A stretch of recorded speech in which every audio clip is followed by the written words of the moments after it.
This happened to me about 2 years ago when I was really into urban exploration. I'd been doing it for about 3 years at that point, mostly exploring abandoned buildings around Pennsylvania. I always went alone because I preferred it that way, and I'd never had any serious problems before this incident. There was this old textile factory about an hour from where I lived that had been shut down since the early 2000s. I'd driven past it a few times and it looked perfect. Isolated enough that I wouldn't be bothered, but not so remote that I'd be completely cut off from civilization. The building was massive, probably 4 or 5 stories, red brick with most of the windows either broken or boarded up. I went on a Sunday afternoon in October. The weather was overcast, and it was around 3 p.m. when I parked my car about a quarter mile away behind some trees. I didn't want anyone driving by to see my car right next to the property. I had my usual gear: flashlight, backup flashlight, my phone, water, and a small crowbar just in case I needed to pry something open. The fence around the property was chain link and about 8 feet high, but there was a section near the back where it had been cut open. Someone had clearly been here before me. I squeezed through and made my way across the overgrown parking lot toward the main building. Weeds were growing up through cracks in the asphalt, and there was trash scattered everywhere. Old bottles, newspapers, random pieces of metal. Getting inside was easier than I expected. There was a loading dock door on the side that was slightly open, just enough for me to slide through. The moment I stepped inside, I was hit by the smell. Mildew, rust, and something else I couldn't quite place. It was darker than I anticipated, even with the broken windows, so I turned on my flashlight. The first floor was mostly one huge open space with concrete pillars every 20 feet or so. There were still some old machines left behind, massive things covered in rust and cobwebs. Graffiti covered most of the walls, typical stuff. Tags, crude drawings, some actually decent artwork. I took some photos and started exploring deeper into the building. That's when I heard it. Footsteps above me. Not the random creaking of an old building, but deliberate, heavy footsteps. Someone else was in here. I froze and turned off my flashlight. My first thought was it might be security or cops, but this place had been abandoned for almost 20 years. Why would they have security now? Maybe it was another explorer like me. I waited, listening. The footsteps stopped for a moment, then started again, moving in a different direction. I decided to keep exploring but stay quiet. I found a stairwell and slowly made my way up to the second floor. This level had been divided into smaller rooms, probably offices. Most of the doors were open or missing entirely. Old desks and file cabinets were scattered around, papers covering the floor like a carpet. I was photographing an old calendar still hanging on a wall when I heard the footsteps again. This time, they were on the same floor as me, maybe 2 or 3 rooms away. Then I heard something that made my blood run cold. Multiple voices, at least 3 different people, talking in low tones. I couldn't make out what they were saying, but they didn't sound friendly. I slowly backed out of the room and tried to retrace my steps to the stairwell. But as I turned a corner, I came face to face with a man. He was probably in his 40s, wearing dirty jeans and a flannel shirt. But what really stood out was the baseball bat he was carrying. Well, he said. Looks like we got ourselves a visitor. I tried to play it cool. Hey man, I'm just taking some photos. I'll leave right now if you want. He smiled, but it wasn't a friendly smile. Photos, huh? You working with the cops? The city?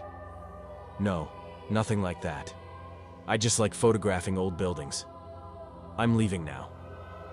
I started to back away, but then I heard footsteps behind me. I turned and saw 2 more men blocking my path to the stairs. One had a pipe. The other was just cracking his knuckles. See, we got a nice setup here, the first guy said. And we don't like people snooping around. Bad for business, you understand? That's when I realized what that smell was that I couldn't place earlier. It was chemicals. These guys were probably cooking meth or something in this building. Look, I didn't see anything. I don't care what you're doing. I just want to leave. The guy with the bat took a step closer. Problem is, now you know we're here. Can't have that. My mind was racing. I was outnumbered 3 to 1, and they had weapons.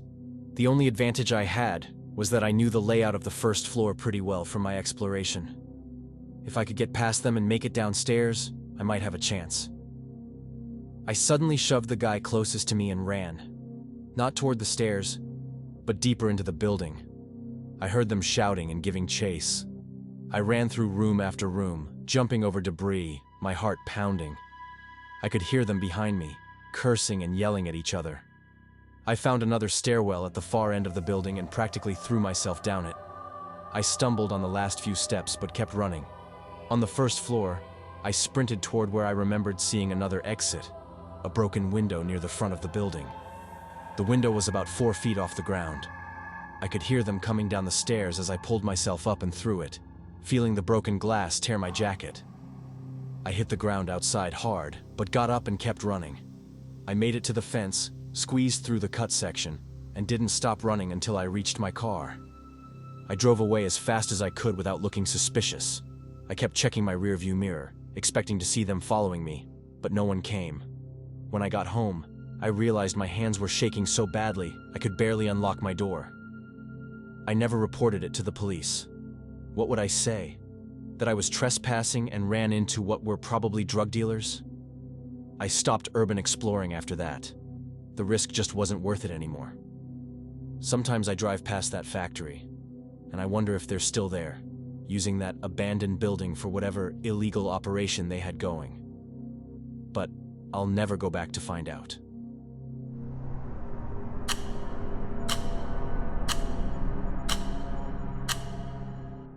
I'm 31 years old. This happened 3 years ago when I had just bought my first house. It was a small 2-bedroom place on about an acre of land in rural Missouri. The property backed up to woods, and my nearest neighbor was about a quarter mile away. I loved the privacy and the quiet, or at least I did until this incident. I'd been living there for about 2 months when I started noticing odd things.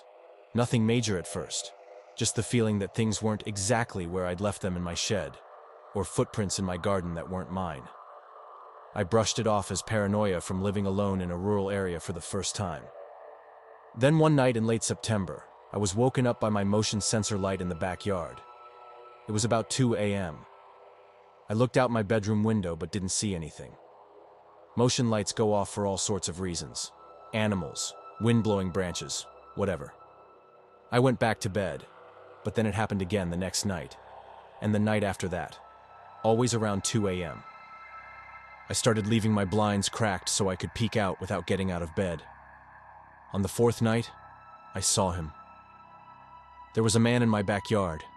He was just standing there, at the edge of where the motion light reached, staring at my house.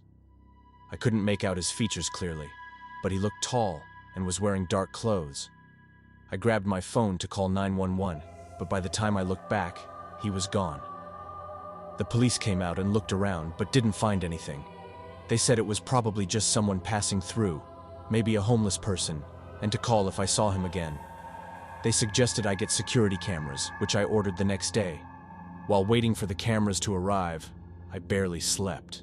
Every little noise had me on edge.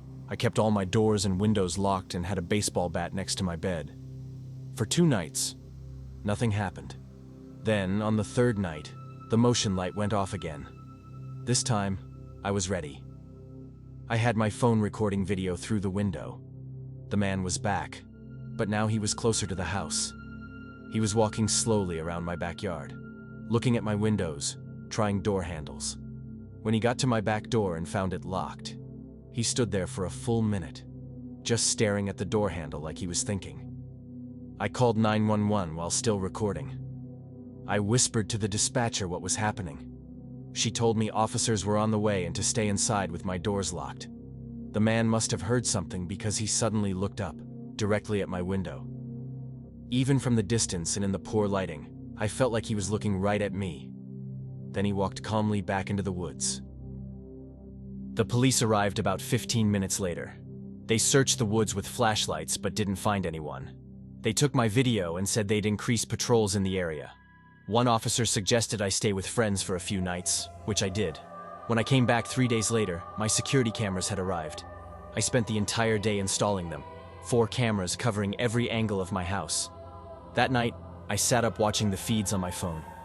Nothing happened. For a week, everything was quiet.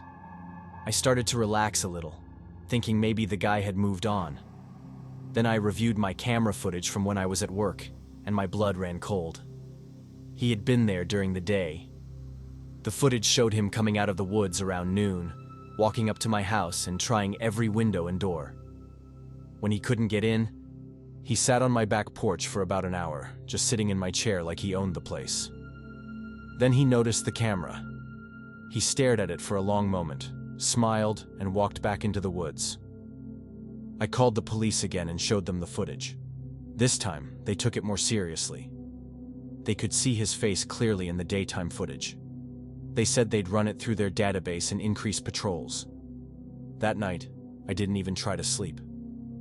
I sat in my living room with all the lights on, watching my camera feeds. Around 1 a.m., I saw movement in the woods. Then he stepped out. But this time, he wasn't alone. There were 2 other people with him. They walked up to my house, and one of them was carrying something. It looked like a crowbar. I immediately called 911 and grabbed my bat, though I knew it wouldn't do much good against 3 people. I told the dispatcher there were 3 people trying to break into my house. Then I heard it, the sound of breaking glass from my back door. They were coming in.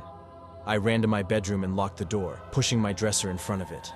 I could hear them in my house, moving around, opening doors. The dispatcher was saying officers were 5 minutes out, but 5 minutes felt like forever. They found my bedroom door and tried the handle. When it didn't open, they started pushing against it. The dresser was sliding. I screamed that I had called the police, and they were on their way. The pushing stopped for a moment. Then a man's voice, calm and almost friendly, said, "Jennifer, we just want to talk. Open the door." The fact that he knew my name terrified me more than anything else. How long had he been watching me? What else did he know? I heard sirens in the distance getting closer. There was cursing from the other side of the door, then footsteps running. I heard them leave through the back door. I stayed barricaded in my room until the police announced themselves. They caught one of them, a woman who couldn't run as fast as the others. She was a known drug user with a long record. She eventually gave up the other 2 in exchange for a plea deal.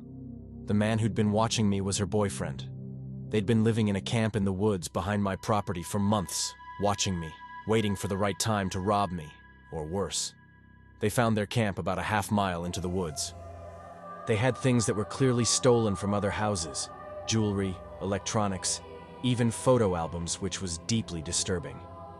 They also found a notebook where the man had been writing down my schedule, when I left for work, when I came home, when I turned my lights off.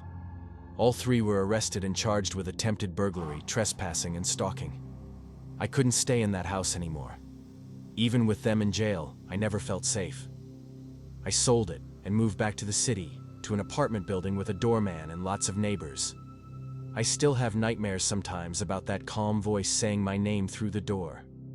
The violation of having someone watch you, study you, without your knowledge. It's something I don't think I'll ever fully get over.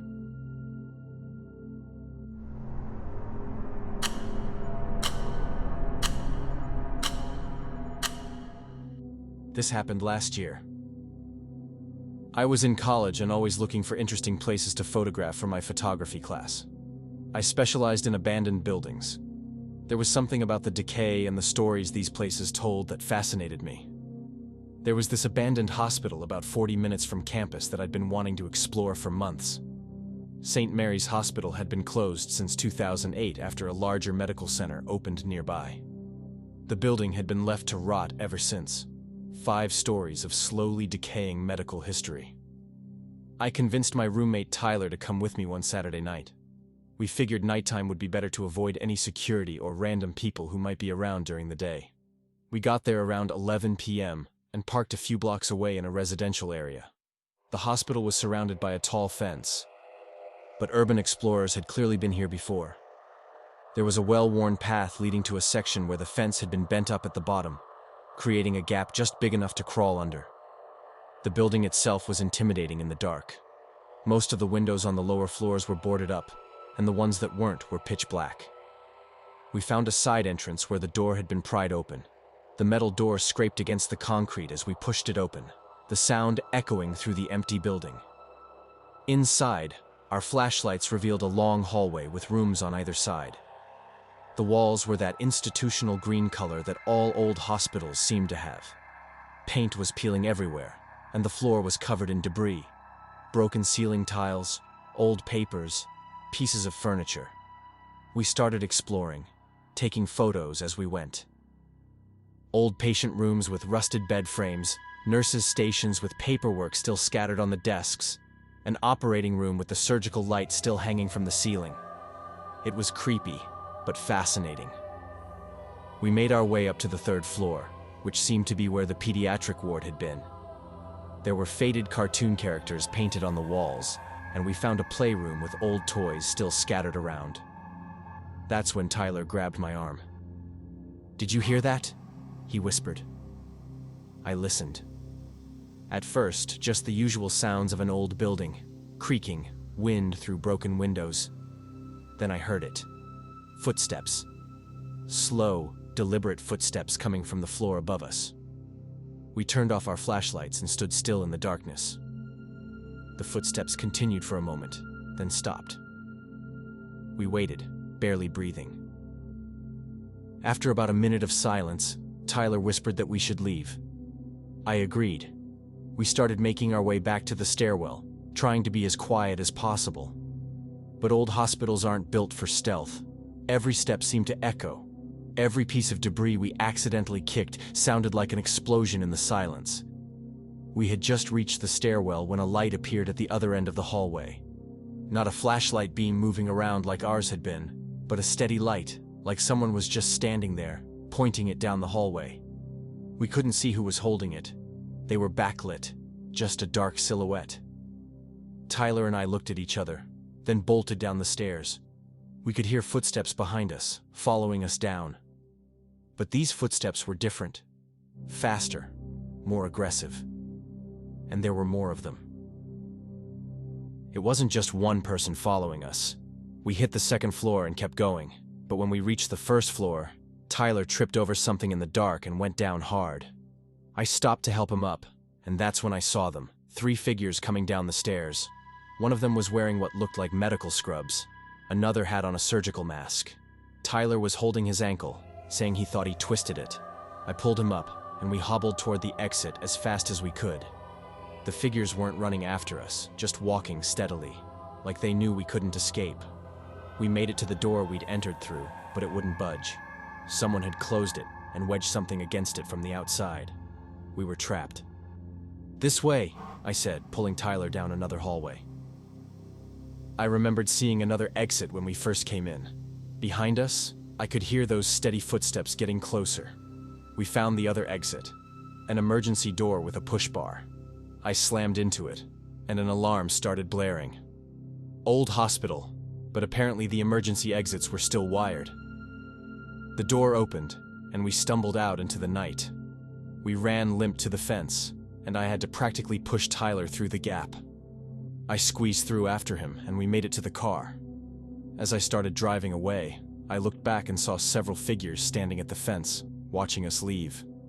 In the streetlight, I could see them more clearly. They were all wearing old medical clothing, scrubs, lab coats, and they all had surgical masks on. Tyler and I never talked about going back. We never even talked much about what happened. He told people he hurt his ankle playing basketball. I stopped doing urban exploration photography and switched to landscapes. I still have nightmares about those steady footsteps and those figures in surgical masks. Sometimes I wonder what would have happened if that emergency door hadn't worked, if we hadn't gotten out. I don't think they were planning to just scare us and let us go.